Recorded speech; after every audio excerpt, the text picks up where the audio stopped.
Has some questions about the presentation, about the scheduling, about the call to action, this is your opportunity to pick the brains of people that have really been able to turn the white glove seminars and other kinds of seminars, quite frankly, into the core part of their business and really good ROI. So just waiting for Kelly to get up. Can you guys get a little closer? Can you scoot in? I'm just kidding. You can scoot out a little bit. It's a little closer than probably necessary.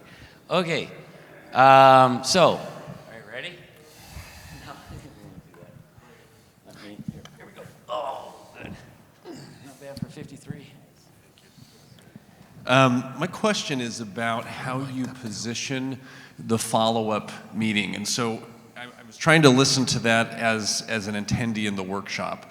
And the feeling I had was a little bit of, methinks thou dost protest too much. About it's almost the, we're just doing this to be nice, we're just doing this to be helpful for the community, and that might not come across, that they know that you're putting this on, that ultimately you have a business. And so I'd just like to get some insight as how, that's a really fine line of figuring out, do I talk about that I'm actually available for other services, or we're happy to do this because we know some of you will come in and request other help, but just that fine line of how you position the seminar without spooking them and scaring them off, but also without coming across disingenuous of saying, hey, I'm just doing this out of the goodness of my heart. So I'd just be curious to see how you approach that. Great question. I can take it? Oh, I'm already mic'd. Oh, great. Okay. Yeah, that's a really good question. From time to time, I'll get feedback from people, prospects who come to the seminar. They'll sit down with me. One of the things that I hear often that they really like is the fact that it was not salesy whatsoever, and they don't even know the name of my company when they come in my office. That I know that's scary to do because, hey, we're spending good money for the seminar. Yes, you want to get your name out there, but I think that just by positioning yourself, hey, I am an educator. If you want to come in my office, it's going to be just like, this hour I think was pretty valuable. It's going to be a really valuable hour. Once they come in, they are, I don't want to overly simplify it, but, they are so ready, at least from the estate planning topic, to talk about their finances and their estate plan and get documents in place and have me review everything from the financial planning perspective. It is, you put yourself on a new level, and I take of course, I think a lot of us do. I get a lot of business from other advisors and just people saying, nobody, hey, my investments are good, I've got a financial plan, but they're not having these conversations and they don't take the time to, educate me. So I don't know. That's my belief that, as Dean mentioned yesterday, our long-term average from a seminar is, 1.5 to 2 clients a seminar, and that's how I do it, and that's what's yielded those results. I can add what I do in my workshops is we actually say that since you attended the workshop this evening, we will waive the normal $295 consultation fee, which the attorney does charge if they weren't, a seminar attendee. And he also kind of jokes around to say, we're offering this free consultation, but by no means do I work for free. He said, and he sometimes even gets into the cost of, kind of a range of the fee structure, and that might be uncomfortable for some people, but he's really upfront with that and says, we don't do this for free. There will be some charges if you move forward, and he just puts it right out there. I don't know if that's helpful at all, but and I think a lot of it is, you're kind of coming off as non-threatening in this educational seminar, so people feel more comfortable. We make jokes between us, and We've heard many times people come in and they say, gosh, that was so different than everything we've ever seen before.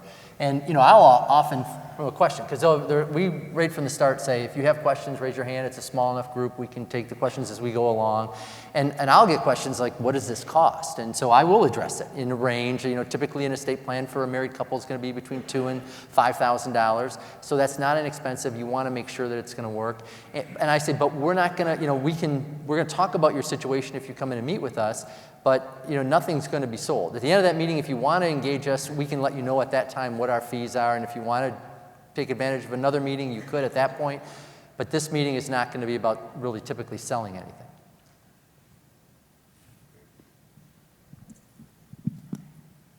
So for those of us that are doing taxes in retirement, and we're really focused on that sort of pre-retiree, early retiree market, and obviously trying to get assets under management, what are you finding with the estate seminar? Because I've sort of hesitated not wanting to do it as kind of a bait and switch. Hey, we're here to talk about estate planning, but then they get them in the office, and then you want to talk about assets under management and their retirement plan and all that. So are you seeing any problems in transitioning as the financial advisor from the estate planning into what you do for financial planning and investment management? Yeah, that's a really good question, and I had the same concern, and I had that concern when doing Social Security workshops. Hey, they just want to come in and get an analysis, and hey, I've got a planner, we're all set. That barrier, I think, is taken down largely when you do talk about the topic of estate planning. I mean, I enjoy. It's my favorite seminar topic. I've done probably 40 or 50 of each topic. People are so open, if they want to come in and engage in that conversation and talk about, living and death and becoming incapacitated. I mean, they're totally ready to open up their finances too. And a lot of times, I'll let Mike and Mike control most of that meeting, and I'll kind of sit there, take good notes, think of some really good questions, and it has been so simple in many instances of, okay, once they've kind of laid out, hey, I think we need, these documents, the prospects will just turn to me and say, oh, and by the way, we've got, this money that you already know, because it already came to the table. We're not big investors. I mean, we want your help too. And I didn't have to do anything. They transitioned themselves. I think they're just higher intent people, and it's I think it's an easier transition than Social Security or taxes, in my personal opinion. I'd like a follow-up question for Kelly and Mason, and actually both Mikes as well. Can you tell us a little bit more about how that the dynamic between the financial advisor and the estate planning attorney at that free consultation, the free follow-up consultation? They come into the office, they sit down with both of you. What does that look like? Can you take us through a typical scenario there? And I know, Kelly, with your estate planning attorneys, is a little bit different than with Mike and Mike. And then also, to the point where you get at the end, the second call to action, which I know Kelly and Mason and Brandon and other folks at our office charge either $300 or $500 if they want, if somebody comes back a second time. Can you tell us a little bit about what that looks like, Kelly? Yeah, so, as I mentioned yesterday, meetings with the attorneys is a whole new dynamic. And if you haven't done it, I would strongly encourage it because it's really been a great experience for myself. But you've got an advocate in there, for you, which is the attorney. So they are, as Mason said, you are in there, you're engaging, you're taking a little bit of a seat in the back, just observing, but they are, the attorney is, bringing you in periodically because, that's something that you're definitely going to want to speak to Kelly about. That's going on throughout the meeting. And at least in my situation, many times the attorney will do his part. He'll stay in a little bit for myself, and he'll excuse himself and say, we're going to talk about, why don't you talk about your finances? I see you have a 401k, or he'll even, reference some of their assets. Kelly will help you with that. And then if he exits, then I will take over and have my own one-on-one appointment with them. I'll talk to them about the concept of the bucket planning, which, by the way, I don't know if Jason is here today, but I have gone through that process, and I am bucket certified, and it's phenomenal. It is another game changer for your practice. So talk about making things simple. So I would definitely take a look at that.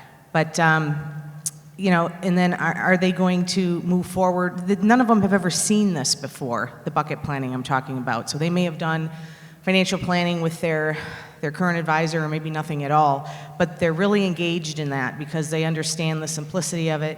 And then I'll ask them, if this is something they want to move forward with. And I do charge for the financial plan, and that seems to be working out well. I know I was a little hesitant to do that in the beginning, but I am doing it, and it's working, and so don't be afraid. How much? I'm charging $300. Some of the other people are charging $500.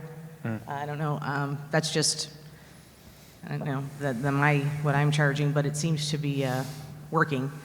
And then from there, I just invite them back in. We set a second meeting before they leave the office, and go through the bucket plan, my second meeting, and hopefully they move forward and do business, which many times they do. And again, we share an office together, so I see these folks coming in doing the estate planning documents. They'll come in and sign, and they might see me in there with a client, so that exposure is really good. I'll add something too. Every prospect is a little different in how we proceed after the first meeting. I've had several instances where just kind of based on the conversation and the feel, and I don't know if it's the telepathy I have with Mike and Mike.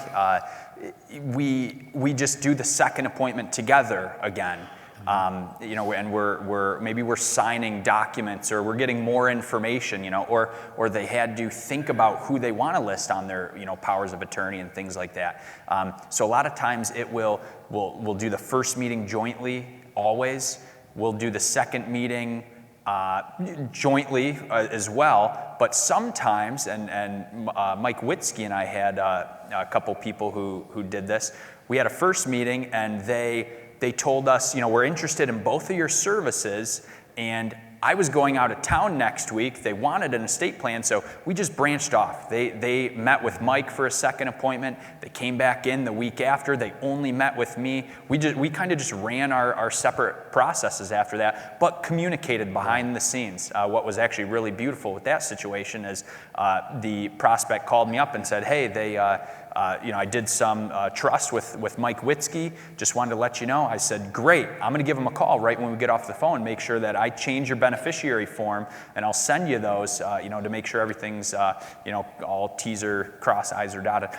They love that. That is why we're doing it, to have that cohesive relationship. So we try to do most of the appointments together. But in the event that they want to just branch off, I guess that is ideal too, and then we just communicate behind the scenes. Additional follow-up, whose office do you meet at, the financial advisors or the estate planning attorneys? And does it ever get awkward when they say, yes, we want to hire the estate planning attorney for $3,000, but we don't want your services for $500? That's a good question. We meet at the financial planner's office, so my office. And that has happened on both instances. With Mike Witzke, we had one where the person came in and they were pretty upfront. Hey, I am interested in estate planning, and maybe in the future. And hey, that's okay. I'm here, as a resource to you. I've got the relationship with Mike. He'll engage me. You can engage me as things proceed. And then, Mike he just at these review meetings. He'll stress, and we've practiced this even in the meetings. He'll stress, go sit down with Mason again. It is important, an important step in this process. We're constantly trying to sell each other. And then I've had instances where I've picked up a client, they waited on the estate planning documents, and just going throughout that process, I just say, any more consideration on those estate planning documents? That is really important, and it does flow over to this, Roth IRA I'm going to set up for you or whatever. So it could turn out to be a little bit longer of a sales cycle. But just everybody's still being a team, and ultimately I just think that the relationship with the attorney and advisor, if there's another advisor who, hey, he or she's doing a good job right now, I think that we will just out-service and out-relationship them over time. Right. And to that point, one of the advantages of having the attorney in the room is what Mason and I do. We have the clients fill out the fact finder before they come in, and we ask them to bring in their statements. And so at the start of the meeting, I say, what do you have? And they show us, and I immediately give the financials to Mason so he can start looking through them to see what these people have while I talk about, the incapacity and the powers and beneficiaries, so he sees what type of investments they have. And a lot of times you get a pushback from the potential client saying, well, we're real happy with our advisor. And the value for you advisors is these are all growth investments. You really need retirement planning now, not growth planning. And that's where you as advisors can start separating yourselves from the crowd, is your clients, those potential portfolios aren't ready for retirement.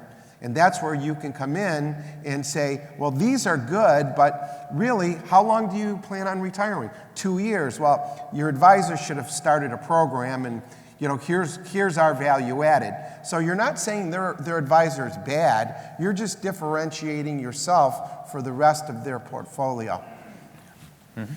And Kelly, you gave the example the other day, or maybe coming in at a different angle, whether it's life insurance or long-term care. Mm-hmm. You can see the gaps because you're going to be given that financial information, where if you're doing this seminar yourself, they're often going to be holding back a few things. They don't want to show all their cards. But as the attorneys, the estate managers, we tell them, you have to show us what you have, otherwise we're not going to be able to do a good work for you. So it kind of opens the door to you having a bigger picture to look at and come back with ideas for those clients. Is that going through? All right. Hey, I have a question I keep hearing about the hand raising thing you guys do. We get, 30% more hand raisers. I don't know what that is, for one. And two, if somebody raises their hand that says, I want an appointment in the future, but they don't schedule one that night, what is your percentage of people that don't schedule that night, but actually do get around to doing it? Because ours is really low. Yeah, that's a good question. I can speak to that. When we're talking about people who raise their hand, kind of how, at the seminar, you kind of saw it. I'll talk about, hey, check this box on your evaluation sheet. If you want to continue this conversation, come in for a brainstorming session, whatever you want to call it, and then see, my admin at the back. So some people, and I threw out the statistic about by using that call to action, which, by the way, we've only done for about 7 seminars, we will get about 35% of the people sitting in the room to book an appointment. And for the most part, they will stick. Sure, there's some rescheduling. I would say 80%, 80 to 85% of those appointments actually go through that get booked. And then there are some people who, they don't have their calendar or whatever, they don't book that night. And then the next day, and everybody's got their own process for this, we have our office, the financial advising office, and our chatty Kathy, client relationship individual reach out to them. And for the people who requested they wanted an appointment but didn't book, we've got some specific scripting that we use. Hey, saw you didn't book at the seminar, just wanted to follow up. Maybe now's a good time. What does your schedule look like? I've got both calendars pulled up right now. Does Tuesday or Wednesday next week work good for you? Then the people who don't request or don't book an appointment and didn't request an appointment, they get thrown into just a drip campaign. We'll send them a, hey, thanks for attending email. Use this as a resource going forward. If something comes up, we recognize the time might not be right, but we're here to add value.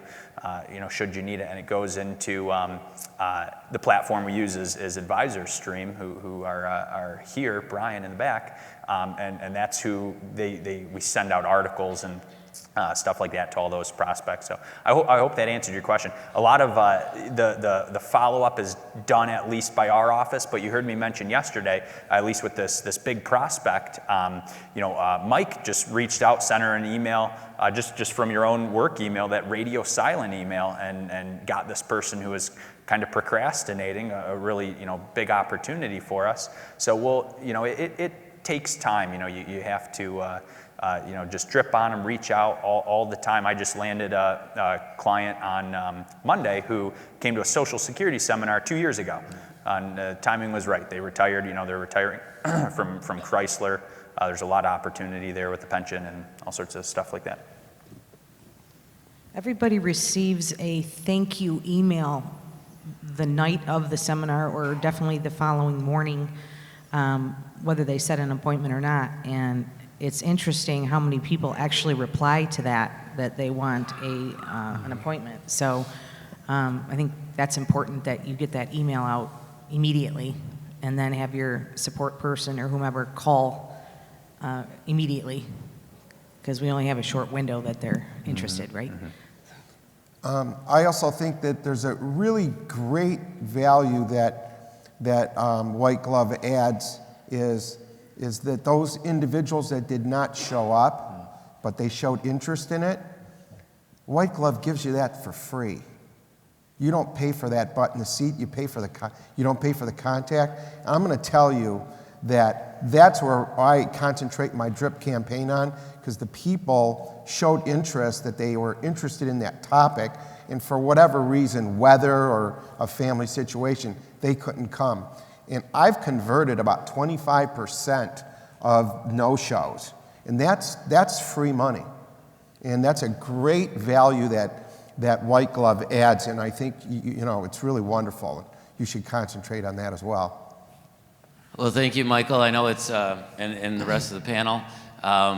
As we just approach 30 seconds here before break time, I want everybody to know, please go up and feel free to interact with these folks that have actually been there and done that. This is what all of Host University is all about. Raising your ROI, getting more appointments. Specifically, we get about 2/3 of the people that raise their hand, which means they request an appointment, and 1/3 to half of those folks now are booking on the night or the morning of the seminar. We do them at 11 o'clock in the morning as well. And only about half of the people that say they want to come in and didn't book actually do come in. So it might be a little bit more specific answer. And also, if you're not doing something with your no-shows, you're really missing out, because like Michael said, that's free money. White Glove doesn't charge you for that. And we put you into the White Glove Social Connect through Advisor Stream and also our email drip campaign, all that to really help you get those people back in your office. So looks like, I'm sorry, okay, one more question, and right after the answer for this question, we're going to take it to a break. This is actually, it's a multifaceted question. Let me set it up for you. So obviously we've seen a stock market that's been going up since 2009, since March, so it's been 11 years, next month. We're running into pentamillionaires, people that have $10 million or more in assets. What's interesting is this, what they have in common is they're all do-it-yourselfers. I had an 81-year-old man come in with a 77-year-old wife from an estate planning, seminar that we did, and he was carrying his laptop, and he's telling me that I made $1 million on Tesla the last 3 days in a row when he's sitting in front of me. And then we've had the other pentamillionaires that we've talked to, and they're all do-it-yourselfers as well. Most of them engineers or people that were self-employed, they're entrepreneurs. So my question to you is this: how do you convert someone who doesn't have a financial planner, does their own financial planning, and they're drunk on the returns from the market, because so many people are, And there's nothing you can say to them that I've found so far that gets these people that will actually open up and allow you to even manage a piece of what they have. I can answer that.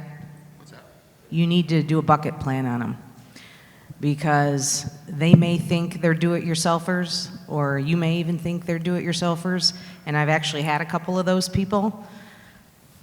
And once you walk them through that bucket plan, they'll realize very quickly that they're not a do-it-yourselfer and they need your help. So I'm not going to say this is going to work in every case, but I did have a couple of good experiences where I really opened some people's eyes. And again, they're not looking at other sides of what you do. You know, maybe the 80-something-year-old isn't going to be interested in long-term care, but there are other avenues that they are not thinking about where the bucket plan can certainly, maybe open their eyes a little bit.